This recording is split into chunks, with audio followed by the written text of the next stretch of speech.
Good evening and welcome to the Buddy Martin Show and Podcast. Yes, it's time again for Buddy Martin. Call him up and tell him what you're thinking. But be kind because he's doing the best he can. Better, stronger, faster. Mama says that alligators are ornery because they got all them teeth but no toothbrush. What if the voice calls while you're gone? Take a message. Bye! You ready, champ? I'm ready for this my whole life. I'm incapable of small talk. But that's why you love me, right? Kind of intimidating to be in the presence of so many great athletes.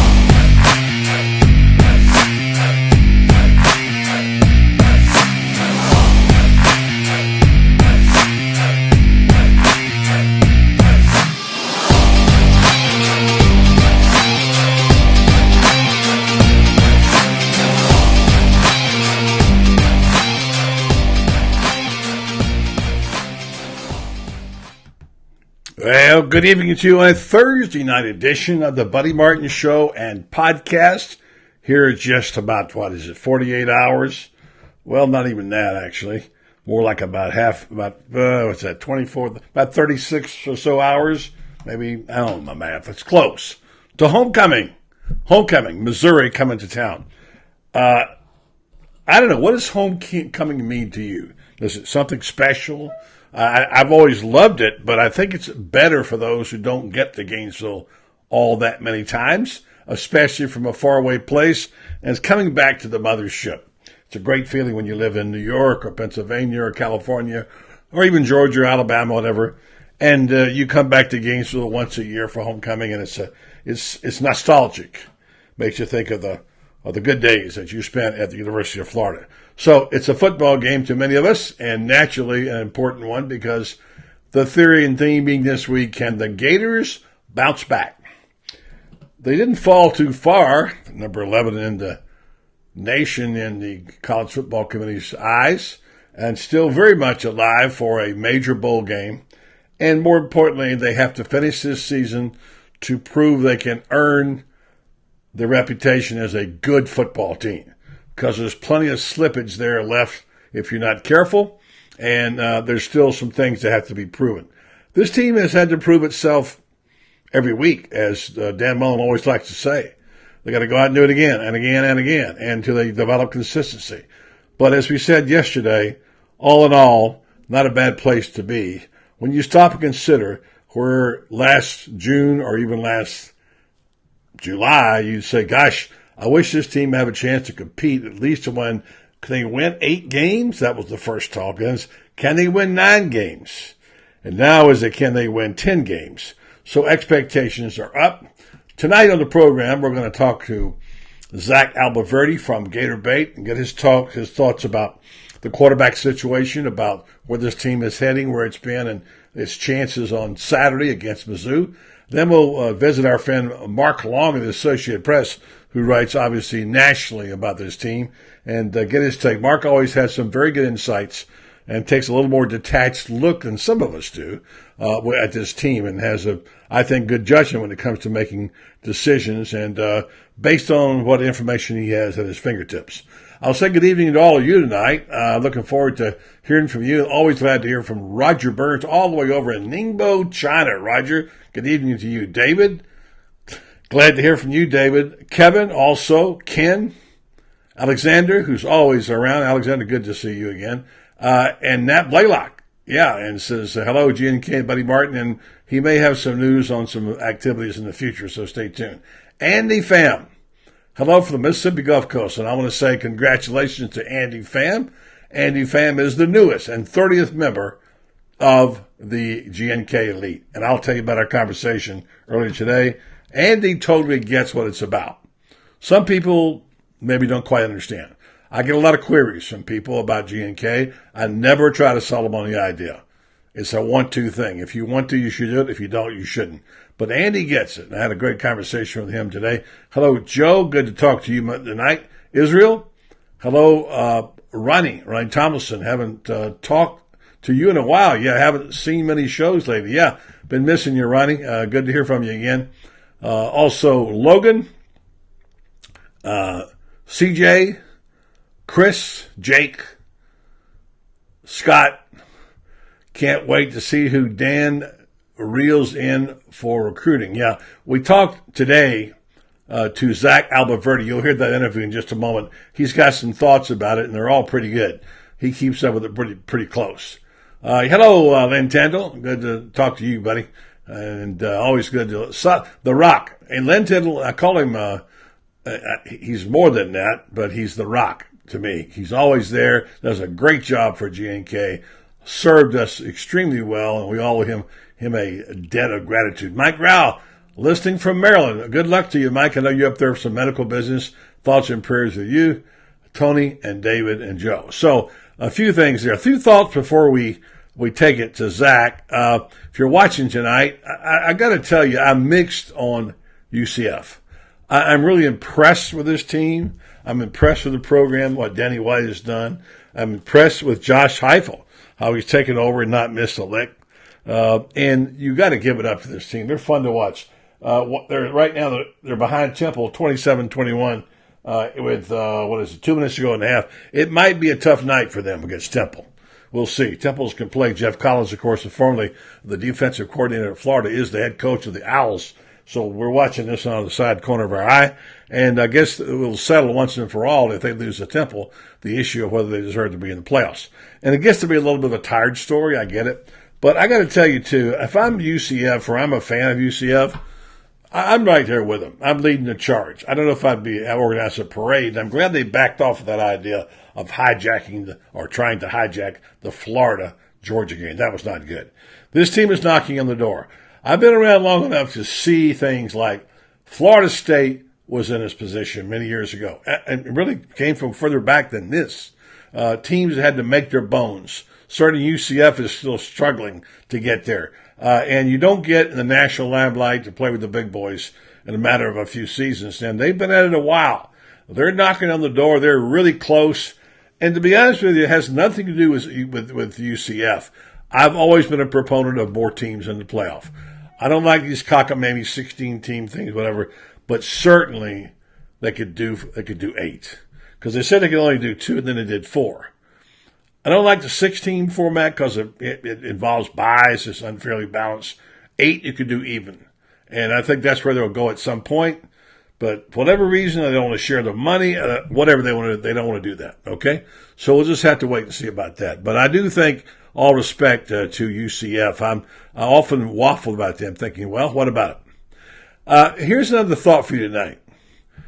What do these teams who are now contending from the SEC have in common? And what teams have done well after making this decision? You go after, recruit a top-grade quarterback, and you get one that's, I don't care about stars, but for lack of a better description, we'll say 5. You get an elite quarterback, or at least an almost elite quarterback. And I'm a big fan of Dan Mullins. And I'm a fan of the quarterback playing for him right now. I think Felipe's done a really good job. But the fact is, if you want to take a hard approach to it, if you look at these teams like Clemson and Alabama, and even LSU, although Burrow's not an elite quarterback yet, but he's an upgrade for sure. Georgia, everybody has upgraded their position. The challenge before Dan Mullen and Felipe Franks is how high can he go? And what if an elite quarterback comes knocking on his door and saying, I want to come to Florida? I don't know. It could happen. I mean, they're out there. Kelly Bryant, by the way, is out there. He took a trip to Auburn, and Mississippi State is coming up. I don't know. I don't really know the answer. I just put it out there and saying, what do you do? Do you want to go get somebody from the outside, or do you want to try to recruit? Do you want to see how good Jalen Jones is? It's a difficult question to answer. So anyway, that's something we can talk about, we can visit about, and something that we'll chat with our friend Mark Long tonight. Also, I wanted to say, don't forget, can you believe it's basketball season already? Come on, man. What did we get our baseball? What did we get our football season in? It just started, didn't it? Oh, wait a minute. Today's November the 1st. But reality is November really is when it all starts. And we've had one basketball game. The Gators played exhibition game against Florida Southern. And then Tuesday night is Florida State. It's on. So, I don't know. I'm old school. I kind of like separation of seasons, and I like my football to be in November, but that's how it is these days. Okay? Let's do this. Let's go take a little break, and we'll give you a few commercial messages. And we've got Zach Alboverdi waiting around the corner after this timeout, and I'll tell you about a couple of people and a couple of things. One of my favorite things is Grinders of Ocala. Grinders is a upscale men's store run by some really terrific people who are big sports fans. David DeSantis is the owner. They've been around for a while. In fact, they've been a tradition in Ocala since 1962. All kinds of men's clothing there. And the thing about Grinders is you get a whole lot more than just clothes. You go in there for your advice on how to look. It's a look. The Grinders men have a look. And if you don't know what to wear, well, David or Brandon or whatever will tell you, here's what you need to have in your wardrobe. And they're not going to say to you, buy 5 suits. They can tell you, here's a nice sweater that can be functional with this outfit, interchange. And I love that about Grinders. It's been that way ever since Augie Grinders started it 62 years ago. So Grinders in Ocala is also a sports hub. It's where people hang out, talk sports. David's a big fan of an officer in the Ocala Gator Tip-Off Club and does a great job there. I'll tell you more about that as we go. But Grinders is the place to be. If you haven't been there, I can't imagine if you lived in Ocala and you have not ever gone to Grinders, you got to go down there and check it out. It's 405 East Silver Springs Boulevard in downtown Ocala. And again, they got all the lines that you like. I mean, I got to go down there and see if I can get a windbreaker. And I love their shirts and long sleeve shirts. And they also tailor everything right there for you. So check them out. Grinders for men in Ocala, downtown Ocala, 405 East Silver Springs Boulevard. Telephone 352-629-3195.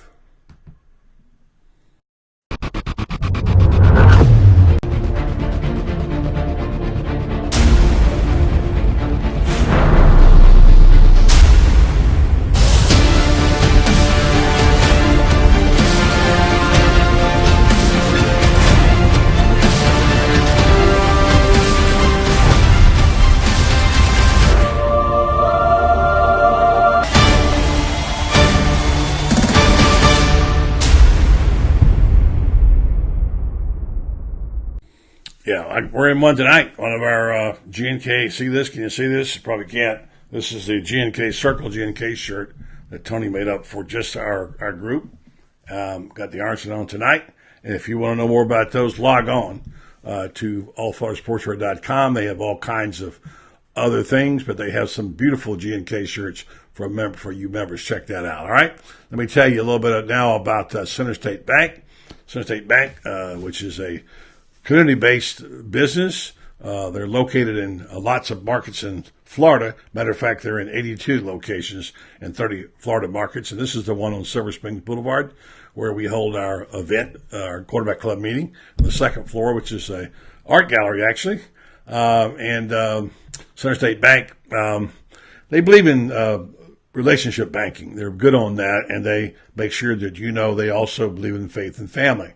They take a long-term view of the horizon for finances, and they're driven by their local markets, and they pride themselves on world-class service. So if you don't know where to go and you want to look around near you, I had somebody on today who told me they went to Center State Bank in their community, and there's no doubt one near you. Go to centerstatebank.com and look up the one nearest you. This one is on Silver Springs Boulevard in Ocala. You can call them at 352-368-6800. And remember, Center State Bank, centered on community and customer service. Okay, we had a chance to catch up with our buddy today, Zach Alboverdi. We talked about a lot of things, not the least of which is homecoming. All right, let's go out to the Red Star split screen and check in with our friend he's from the tailgate program, WRF and Gator Bait. He does several jobs. If you have any cleaning or any lawns to do on the weekend, he's available for that. But that's my gig, so I can't give him that one. But anyway, Zach Alboverdi joins the program as he's been doing every Thursday. Appreciate that very much, Zach. And how you doing, man? I'm doing well, man. I'm doing well. Obviously, nice to be back in Gainesville and have homecoming come up this Saturday, and certainly I think a game that the Gators need after taking a pretty tough loss to Georgia. And I know a lot of fans disappointed with how that game turned out. But Florida, I think we know, buddy, still have a chance to really finish with a great season. Those are all good points. Let's start with homecoming. I thought about it today, and I was thinking, I almost forgot it was homecoming. And it's significant, especially for guys like us who love our alma mater, whatever, and it's a year. And, some people partake of the Gator Growl, et cetera, et cetera. How's it feeling up there in Gainesville about homecoming? Is there a sentiment going? Does it feel better than usual? Seems like this is a better year to come home. Yeah, I mean, you got to think the last home game, buddy, was LSU. So fans that were there that saw the Swamp the last time really saw it come alive and kind of reach that standard that Dan Mullen wants it at and always talks about. So there's some excitement, I think, for fans to be able to come back and watch this team, even though they're coming off the loss to Georgia. You see the season that they've been able to have. They're still ranked really high. They had a nice debut in the college football playoff rankings. And Mullen has encouraged the fans to keep showing up and the role that they can play. And they got this 3-game home stretch coming up, and it's really going to be critical to their season, buddy, because if they can win these next 2 conference games, take care of Idaho, they have a chance to really close the season off strong with a regular season finale at Florida State. But it all starts Saturday against Missouri. You got to bounce back, not only from the loss to Georgia, but bounce back from the loss last year at Columbia. I mean, everyone's talked about the lack of motivation maybe creeping in for this team because Atlanta's no longer a possibility. I got to think that these guys are motivated to show up and play on Saturday because of that beating that they took against Missouri last year. You want to get those guys back for that, and I'm sure that's what they're feeling right now. Yeah, good point. I know you do your show every afternoon, and you get to talk to a lot of people, as we do on our program here. We get a lot of messages on our program, about 300 a night, and you get all over the place. Most of the people who listen to our show are optimistic. They're glass half full kind of people. They relish the year that's going on, but you get one once in a while, like last night. You said Mullen's never going to get it done with that quarterback situation, and he's not going to be the guy for the job.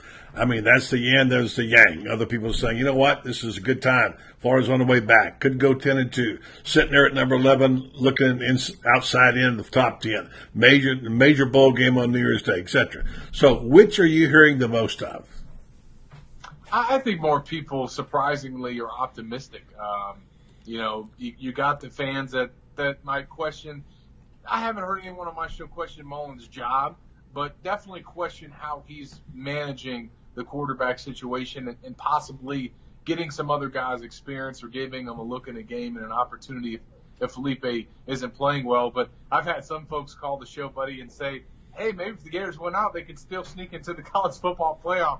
So you got some people that are still optimistic as well. Yeah. But look, at the end of the day, the comment I've heard the most this week is, from fans, is if you told them that, going into the year that you're going to finish, 10-2 and get a win over Florida State, most would take that. If that didn't mean getting to Atlanta, that's fine. I don't think anybody expected Florida to win an SEC championship in 2018. So as much as it hurts right now, a lot of people saw how competitive Florida was in that game. And even though the final score doesn't look great, it was a 6-point game 9 minutes into that fourth quarter. So everyone knows that it was competitive. That result was not indicative of how well the Gators played. And fans, I think, were, proud of the effort that they put forth. And perspective is everything.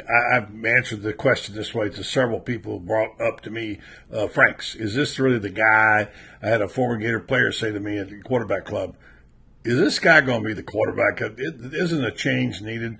And I don't see, maybe I'm wrong, any scenario where right now that's necessary to do because you're not going to help your situation. Now, if Franks goes out and throws 4 picks, that's another discussion. But right now, he's played good enough to be where he is. And like we say, if somebody was better, they'd put him in the game. I don't know where you stand or not, but it's clear to me that Mullen's going to say, I've got Emory Jones. He's going to play 2 games, probably play a lot against Idaho, whatever, and give him some experience and then move on back to next year. And he'll probably open the job up in the spring and say, okay, let's see who's going to win it. And I think probably Franks will probably win the job again unless somebody shows better. How do you stand on the quarterback? How do you address that? Do you think Florida would be better off making a change? People keep saying, well, I think you should change quarterbacks. Where do you think it should be right here? Yeah, a change is not going to happen unless things continue to go bad and Felipe regresses and has more games like he had on Saturday. He hasn't played like that all season. So that's number one. But I think number two, buddy, Dan Mullen knows what he's got in all these guys. And at the end of the day, he's going to play who he feels like is the best quarterback. That's it.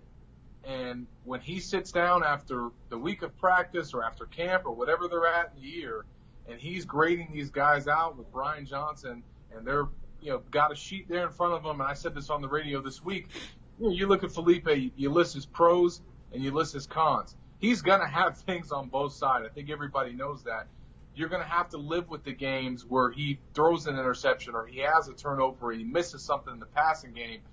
As long as the con or the pro is that he makes those big plays, that he shows up like he did, against Tennessee, against LSU, some of the other against Vandy. He didn't make those plays against Georgia. So that's what. Well, the one play he did make was that touchdown pass. That was a big time throw. He did, but enough of those to win the game. Yeah. But whatever you're listing for Felipe for pros and whatever you're listing for him for cons, if you were to do the same thing for Emory Jones and you were to do the same thing for Kyle Trask, they are not going to be able to put down as many pros on their side. And that's why they are not starting. End of day, end of discussion, point blank, period. And until they can add more pros to their side and Felipe starts to add more cons to his, you're not going to see a change at quarterback. I think Emory's very early in his development. He's got more to add on to his plate, and so does Kyle Trask. Good point. Let's talk about something that you used to spend a lot more time on, recruiting. There's all kind of, now things are beginning to heat up. Now you see players, who are decommitting. There's things happening as things get worse.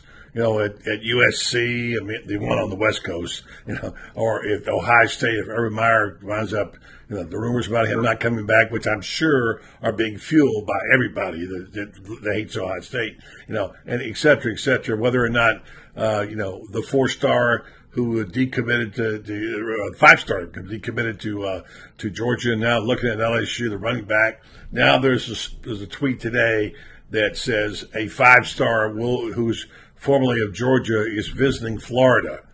That's probably the running back, my guess. What are you hearing?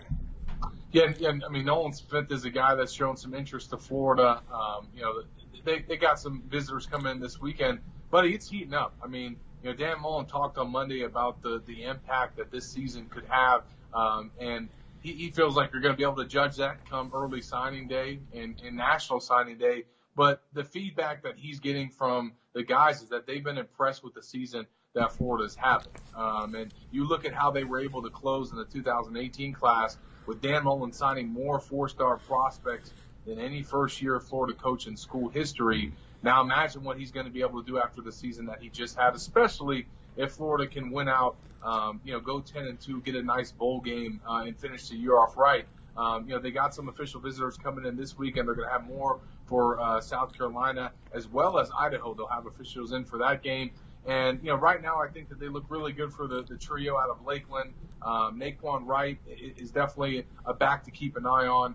Georgia, I think, is going to get in the mix for him with them losing John Emery, as you mentioned, buddy. But Florida's in good shape for Naquan Wright. They need to get it back. I think their chances are better with him than Trey Sanders. and still need to get one of those, elite cornerbacks on their board, whether it's a Chris Steele or Kyer Elam, someone of that caliber. And if Florida can do that, they're going to really have a nice 2019 class. Right now, they could use Alboverdi and Martin at corner if we were available. That's right. It'll help there. Hey, I know you follow basketball. Gator Bait is doing some stuff in the preseason. Big game coming up Tuesday night, Florida State again. Mike White's got a pretty good club, interesting players, some new blood. What do you know? What do you think? How's the season look for the basketball team? Yeah, well, I know in the season debut, they did some good things, but also showed some stuff that Mike White really wants to address with them, especially on the defensive end.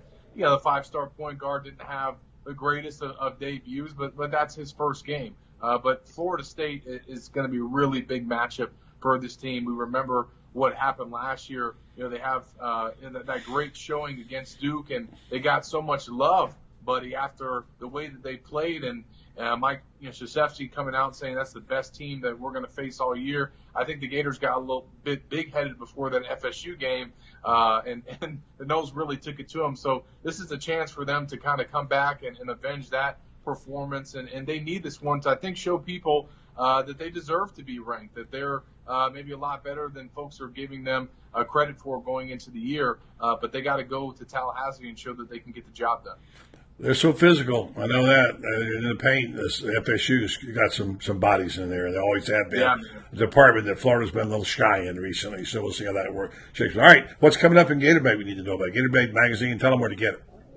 Yeah, you can go to GatorBait.net. This week's edition out right now, certainly recapping the Florida-Georgia game, also looking ahead to Mizzou and how this game has always kind of been a barometer the last few years about where Florida stacks up in the SEC East. Surprisingly, the Tigers have had a success. They went back-to-back years to Atlanta, and everyone kind of felt like they would be an SEC East doormat, but they haven't been. And they've caused Florida some trouble the last couple of years. So this is a really important game for the Gators. Had Graham Hall do a nice piece on that in this week's magazine. So make sure you go check that out. You can also get me and Jeff Cardozo Monday through Friday on the tailgate as well. Very good. I thought that guy's name was Graham Cracker. Is this Graham Hall? Is that his? Good man. Graham Hack as Mark Long. Graham Hack. Okay. Good man. Good team you got there. Listen, thanks for being on the show. Hope to catch you next week and enjoy. Good luck to you. Have a good homecoming weekend. Absolutely. You too, buddy. Thanks for having me on, as always. All right, Zach Alboverdi from Gator Bait, and for the tailgate, he and Jeff Cardozo do a show there on WRUF. We're going to take a little bit of a break, come back. I'll tell you about Andy Pham. In fact, I'll tell you about Andy Pham now. Andy Pham texted me today, actually sent me a message and said he wanted to ask about the elite status. And here's what I always try to do. I don't ever try to talk anybody into becoming an elite with the idea they're going to get something that will be, they would expect something they're not going to get.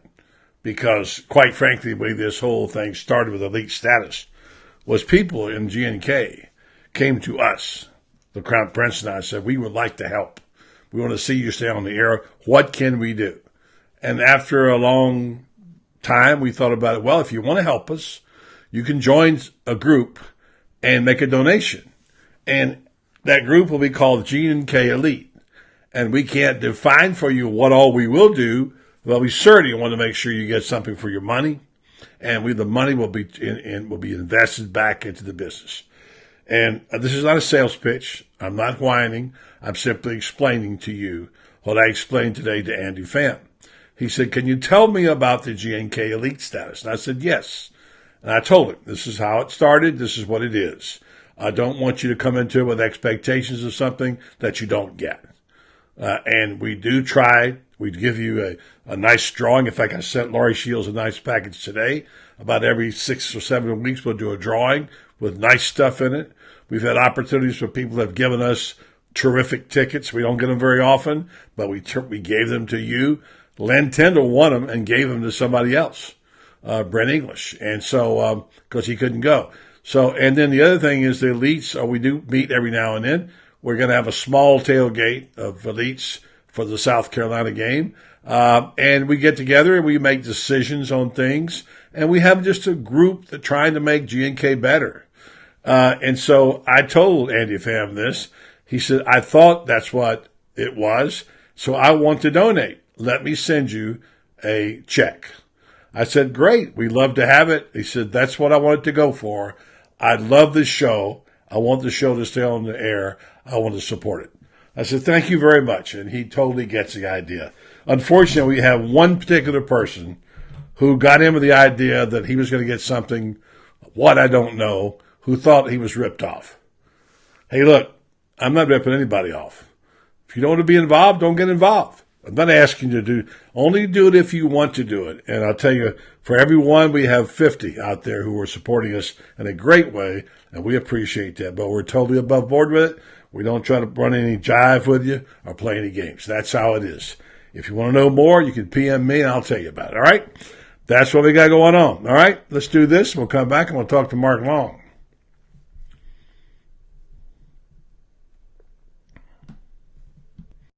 No one ever plans a car accident.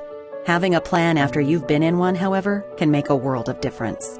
Daniel L. Hightower has been fighting for accident victim justice in Ocala and statewide since 1976. After meeting with Dan and his team, you'll know your case matters, that you matter, and that Dan will fight hard to get you just results. If you've been severely injured through no fault of your own by a careless or reckless driver, you need Daniel L. Hightower. Daniel L. Hightower, lawyer fighting for accident victim justice since 1976. I talked about this last night, and I'll talk about it tonight. I've gone on here and ordered a couple of things, and now we're getting closer to Christmas. I'll go on and get some more. I ran across this on Jen Lay's site, Tupperware Jen Facebook. You see the top right corner, there's some little there's some things you can order for Christmas, all kinds of things that you can be useful for your family. They're great family gifts. I love the pumpkin, Tupperware pumpkin, which we hauled out for Halloween. And, of course, if you need more information, go to Facebook Tupperware Jen, and she will give you that. She, of course, is a longtime supporter, one of the original members here of the GNK. She's been very generous with us, supporting us, and we want to support her. That's why we do our business there. Have an organization you'd like to have a fundraiser for? Tupperware gives 40% of all sale proceeds back to the organization. If you just want to shop, go to jenlay.my.cupware.com, purchase your products, or search Tupperware Jen on Facebook, and you'll find some things you can use for your friends or your family for the holiday. It's a perfect way to serve that G&K Taylor Tailgater Special, or it's also a terrific way to celebrate your holidays, Tupperware. Okay, also one more thing I want to tell you about my favorite restaurant. I think I'm going to on Friday, I believe. Very excited about, by the way, the Scott Brantley Trophy Committee. We've got some great people we pulling together, and we had a great meeting Wednesday night, and we're going to have one Tuesday night. We're raising money. We're going to have the Scott Brantley Trophy is going to be a special award for some lucky young man, scholar, athlete, citizen, etc. will be awarded as such. And in the 6-county area, he will be singled out and given a wonderful trophy and award presented for a special occasion to be named in April. So the people working on this are doing a great job. Anyway, back to Mark's Prime Steakhouse and Seafood. You see on the left, that's the shrimp scampi. Why do I always show this food this time of night? It makes me hungry. It's delicious. I've had it. One of the many dishes they make there at Mark's Prime Steakhouse and Seafood. If you want to see more, you can go on to, I follow them on Twitter, by the way. That's where I see these pictures. And check them out. You can go to marksprimesteakhouse.com. On the right, you see a great piece of beef. That's one of the many fine steaks they serve there at Mark's. All the accoutrements that go with them, the fresh vegetables, of course, and premium wines. It makes for a great, unique dining experience. One of the best restaurants in Florida. Check them out. Mark's Prime Steakhouse and Seafood in Ocala, 352-402-0097. In Gainesville, 352-336-0077. Complimentary valet parking. Mark's Prime Steakhouse and Seafood. Tell them Buddy sent you, but save some for me, will you? Okay, let's see if we can now get up with you real quick here, catch up to your messages. Thanks for all your activities tonight, for checking in. As Temple takes the halftime lead, think they'll hold on? You're right. Lynn and his basketball score. So that's going to be crazy. Big games this weekend. We're going to go over some of those. Don't forget tomorrow, we got Football Friday on 11 o'clock. And a really terrific reporter and writer and expert on SEC football, Ron Higgins, recently named sports editor of the Clarion Ledger, formerly worked in Memphis and also spent several years in New Orleans. A good reporter, knows a lot about SEC football. He'll be our guest in the morning, along with that irascible Joe Williams, who will want to claim he beat me in picking, which he did not, but we'll see about that, from Denver. And then Franz Beer, the Iron Duke, will join us for his usual Football Friday selections as well. It's going to be a good day to talk about football and beautiful fall weather. So tune in tomorrow at 11 o'clock. Tell your friends about it, and I hope you will join us for that program. Let's see if I can get I forgot I don't have Mark's number. I always forget that I don't have I have to look it up, and while we're doing that, so what's your take on this weekend's game? Gators are favored by 6. Everybody talks about Drew Lock, but you have to understand Drew Lock did not have a good second half. Shut down. Did not make Missouri was miserable in the second half. 8 3-and-outs. So things are not going well there.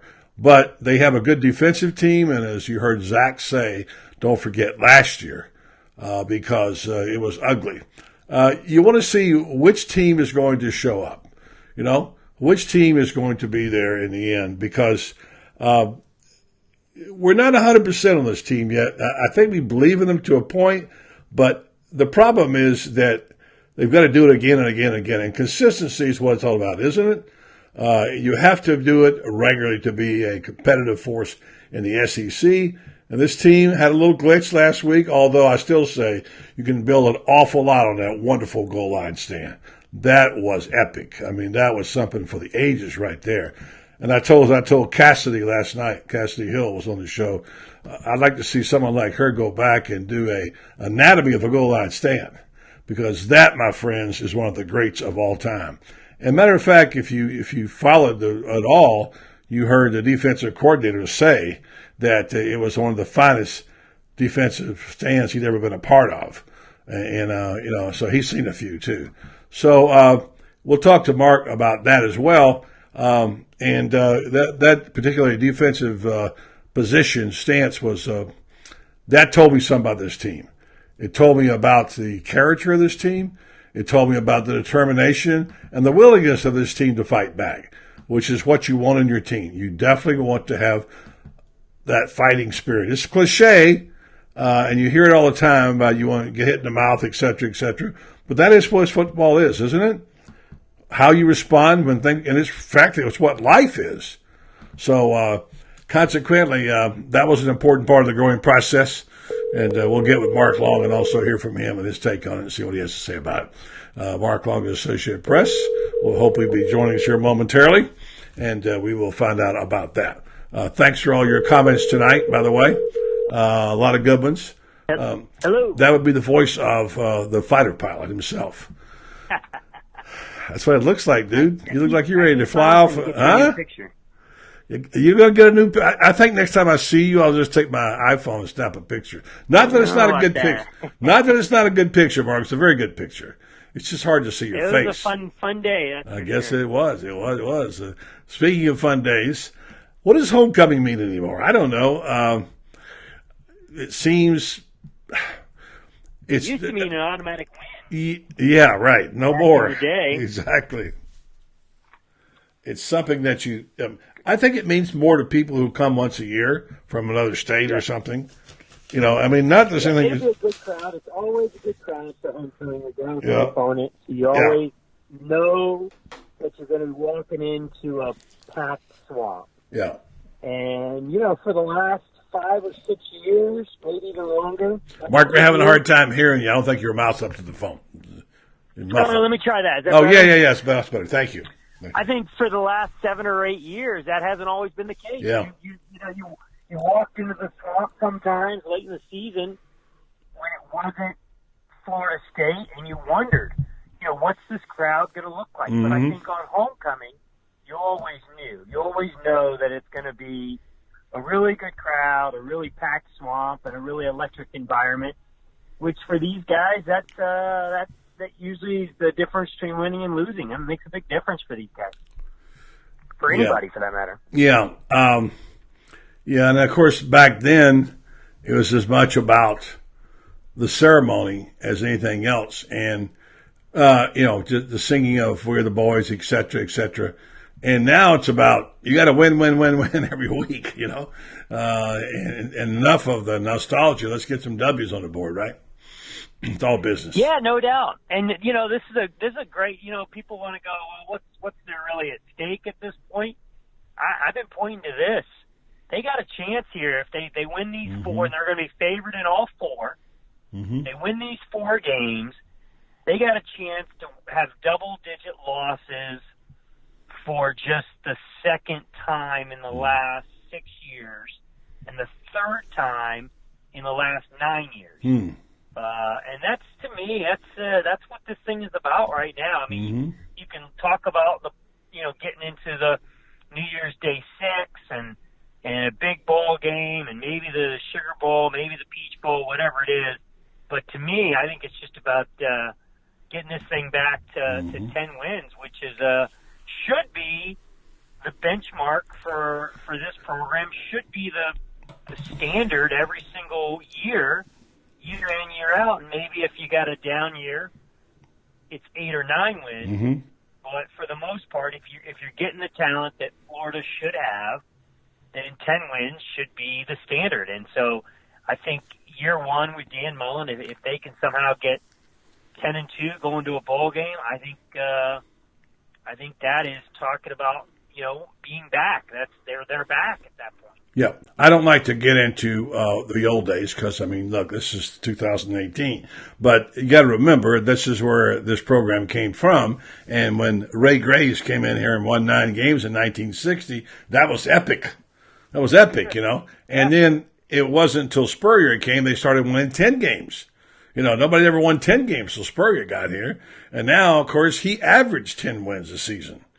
So now it's like everybody says, well, you got to win 10 at least, right? And so if you use that as a standard, that would be, that's still a very good program when you're winning 10 games a year. Now, not since you win national championships. I was doing I was working on a piece today, and matter of fact, I'll just announce now, I'm working on a documentary, hopefully with the SEC and ESPN, about where this SEC came from, and there's a turning point here and there. And one of them was when they started the Skywriters, which became the SEC Media Days, which became the Hype Machine, which is as the SEC began to do national marketing, and suddenly they vaulted into the limelight, with 96, and then all of a sudden the SEC wins those 7 in a row, and now it's their dynasty, and this whole thing is come from this era. It's always been really good football. The problem is, back in the day, if you were Bear Bryant, you got a chance, but you didn't get many national championship chances back then. And Florida's program did not have that much tradition, and the SEC was respected, but really it was the Big Ten. There was all these other schools. So this whole thing has come. It's the cliche, a rising tide raises all ships, is what I'm trying to say. Florida has helped elevate. The SEC now is really at a high plateau, and now the expectations are off the charts if you play in the SEC. Wow, that's really cool. I can't wait for that. That'll be interesting stuff for sure. But you're absolutely right. You obviously know better than anybody, at least as well as anybody, that where this thing has come from and how it's grown and where it's at now. It is at an unbelievable level. You see it week in and week out. You see it in the polls. You see it in the preseason polls. You see it in, forget the packed stadiums and the recruiting bases, all those things that kind of build this thing. The reality is you see it, come bowl season, and you see it come national championship and now playoff. And last year, was there any? It's hard to find a year better than last year. I mean, when you're talking about 2 teams playing for the national title from the same conference, and we've seen that a number of times here recently. Certainly LSU, Alabama, but to have a 4-team playoff and have 2 teams from the SEC, and that's what we're looking at this year. I mean, I don't think there's a lot of people who look at, the SEC right now and go, if it was an 8-team playoff, they might get 4 teams in. Yeah, that's true. And a lot of that could change this weekend, but no one's gonna argue right now that Georgia, LSU, and Alabama are 3 of the top 6 teams in college football. 5 out of 11, right? The committee's got 5 out of the first 11, as you say. 5 of 11 in the college football playoff, the first CFP poll. So, and that's in Florida. Oh, the respect Florida gets is they're the highest 2-loss team. Yeah, and by the way, that says something. I think Mississippi State's the highest 3-loss team. So looking on the out at the 11th, sorry for interrupting you, but get back to your point about being 11th and looking at the top 10, where they have a real legitimate shot to finish to get, as you pointed out earlier, to get a New Year's Eve bowl, and it finished as high as 6th, 7th, whatever, because a lot of those teams are going to play each other. So they're poised in a really good position. And it's really, and you're absolutely right. It's they could have. Would you be a proponent of having 8 teams in a playoff? Yeah, yes, I Me would. too. Me too.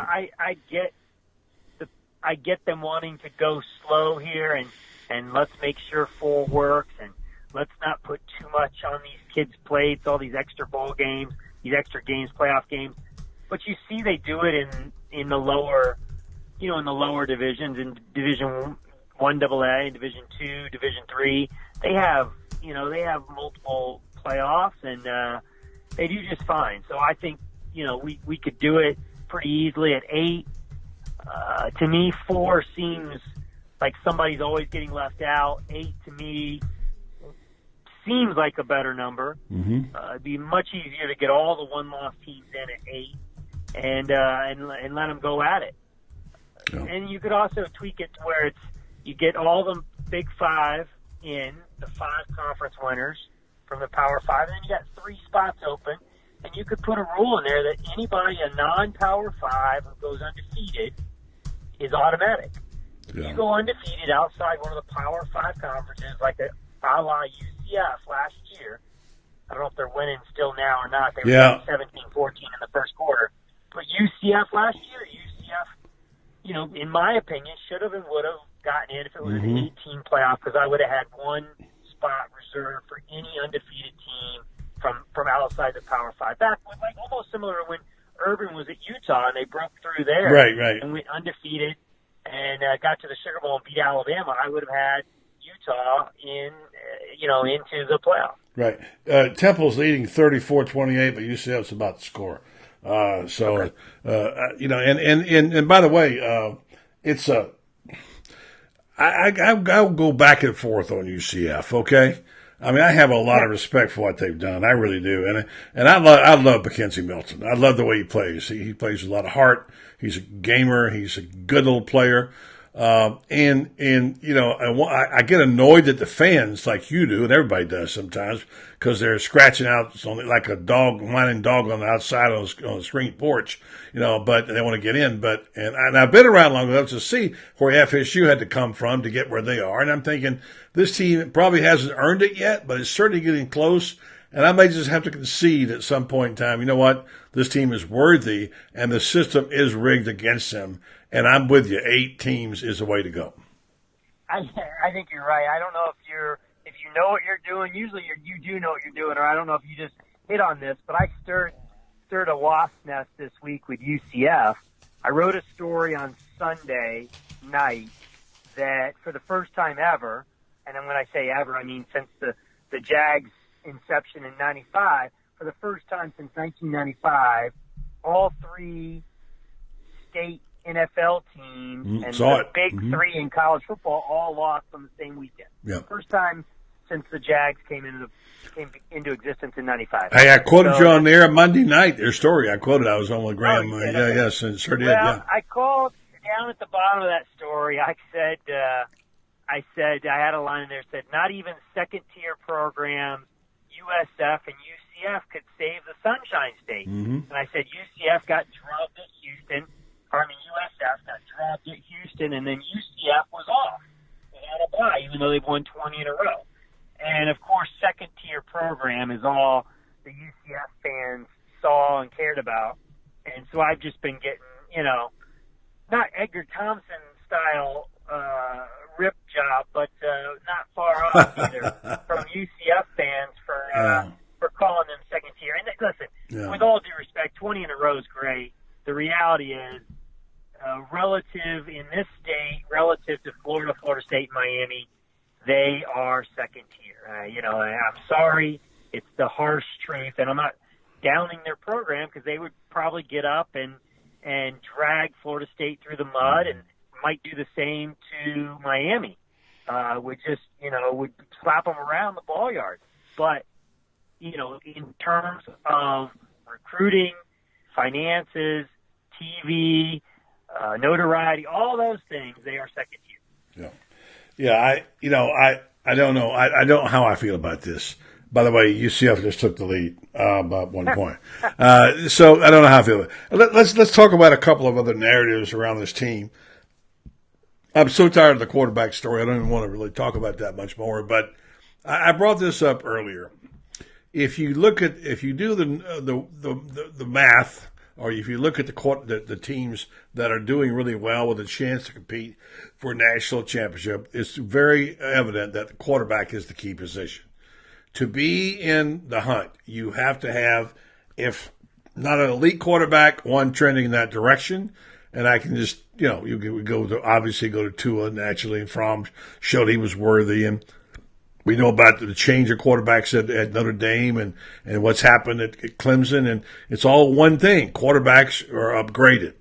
Having said that, if that's the analytic we're looking at, we're saying, okay, if that's a common denominator, and I'm a kind of a Felipe fan myself, and I want to see him get a chance to finish this off. But if that's the analytic we're looking at, we see, okay, you have a chance to upgrade somewhat of your quarterback position. And I'm going to give you a name. And I don't know this. I'm just saying this could be the case. Look at Kelly Bryant. He's gone to, it's a different system, I understand, than what Dan has run when he played at Clemson. But he's gone to Auburn now. He's gone to Auburn for a bit, and he's going to go to Mississippi State. Say that he is one of those quarterbacks.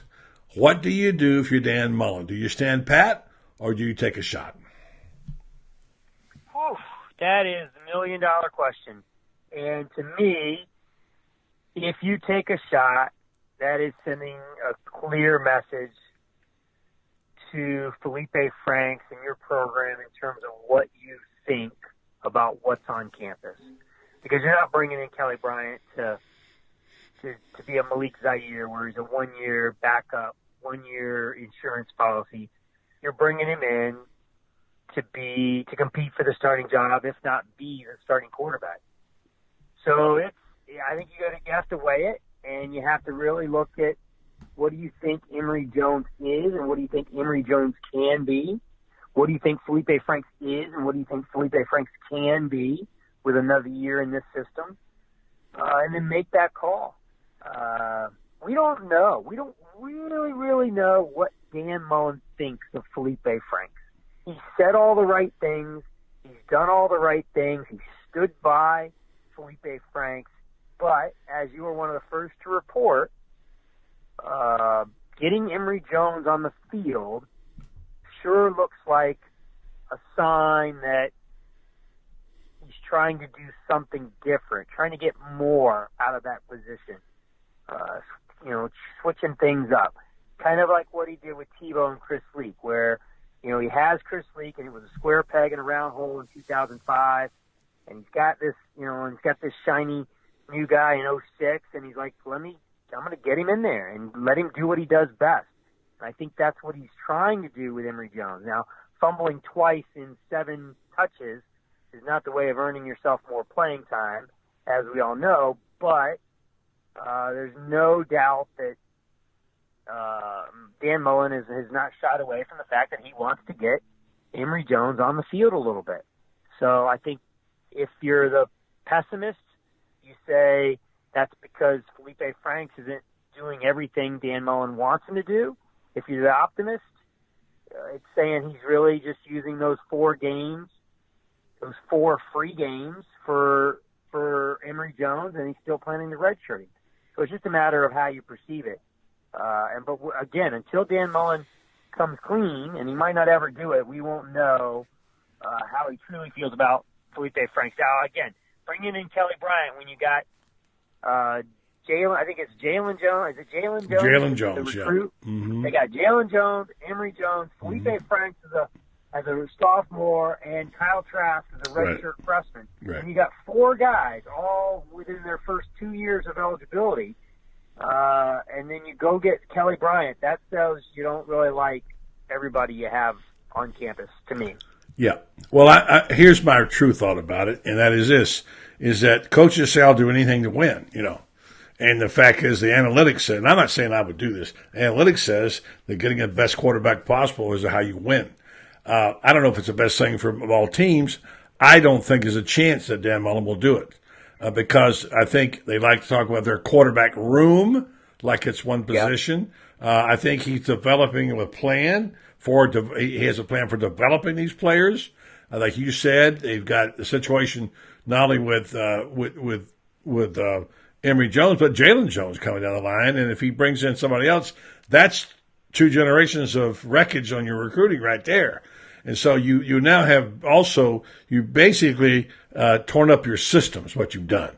I'm not proposing that. I'm just saying, I'm using it as a hypothetical.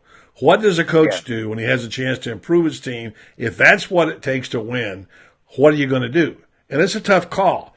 I don't think Dan Mullen's going to do that, but I just thought I'd bring it up. Yeah, it really would. You'd have to, if you're going to do that, then you got to be ready for the ramifications. Mm-hmm. And the ramifications might be Felipe Franks, Kyle Trask, Emory Jones, or Jalen Jones. 1 or 2 of them transfer. And if you're okay with that, then go ahead and go get Kelly Bryant if you think he can help you win ball games. But if you're not okay with all this recruiting and the time and money spent getting these guys, IDing these guys, if you're not okay with that, then you don't even open that can of worms, because that's really what it is, a can of worms. All right, let's talk about defensive backs. I'll let you go. The predicament that they're in now is because of injuries and bad recruiting by Michael Wayne and not getting those guys. But it's fixable. They can dodge the bullets against most quarterbacks. The really good ones they'll have a hard time against. I don't know where to put Drew Lock. He didn't do all that great last week, so I can't tell you. Their pass rush disappointed me a little bit against Georgia because they couldn't get to the quarterback, and that's been the key to their success. But I just want to know if you think they have enough of a secondary to hold up down the stretch to get those 4 wins. I do, and I think C.J. Henderson being back this week and them finding out it's just a bone bruise as opposed to something serious, I think that's huge. It's the biggest good news we've had in a while on an injury standpoint. Yes. So him being back is huge. That basically eliminates one side of the field to throw the football, and then you kind of make do on the other side with C.J. McWilliams or Trey Dean. I like Trey Dean. Yeah, no, listen, he's got great size.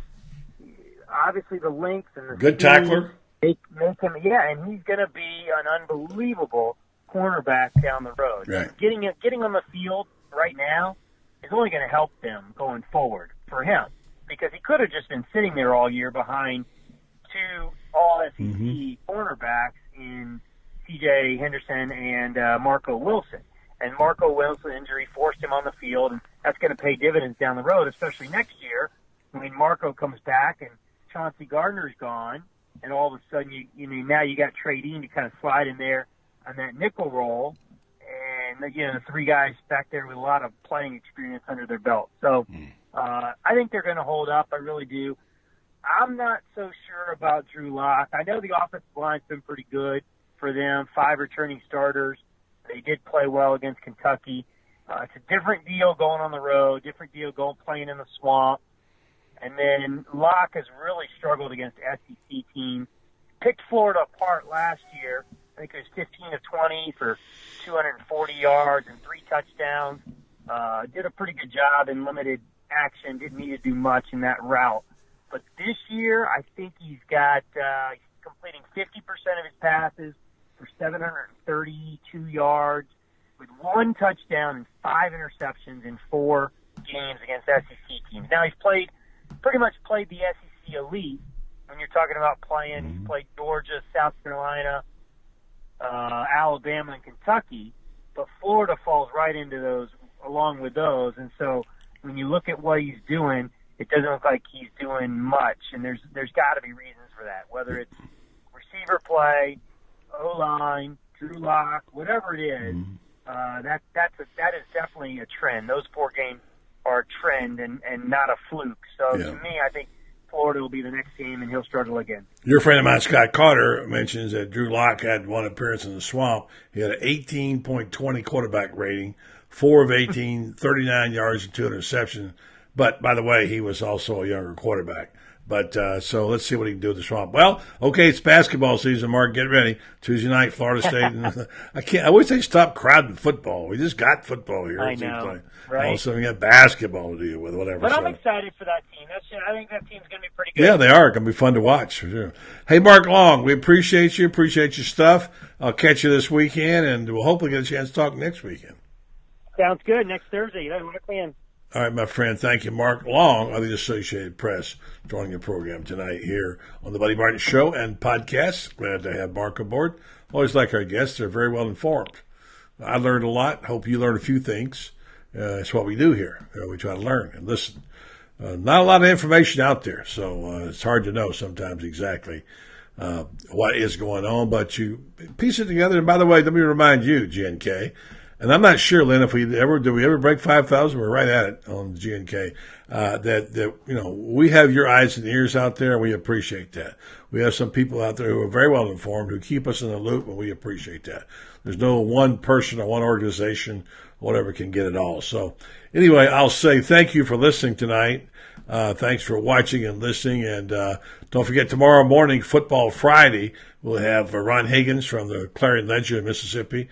Also, we'll have France Beer, the Iron Duke, will be on. And Joe Williams will do our bets tomorrow. And I'll have my buddies on from the Quarterback Club, showing you how they love to make fun of me, because in the Quarterback Club, I'm not doing that well.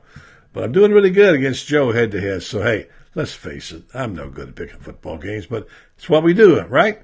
So you have a good night, and we will talk to you tomorrow morning on Football Friday. Thanks for watching and listening.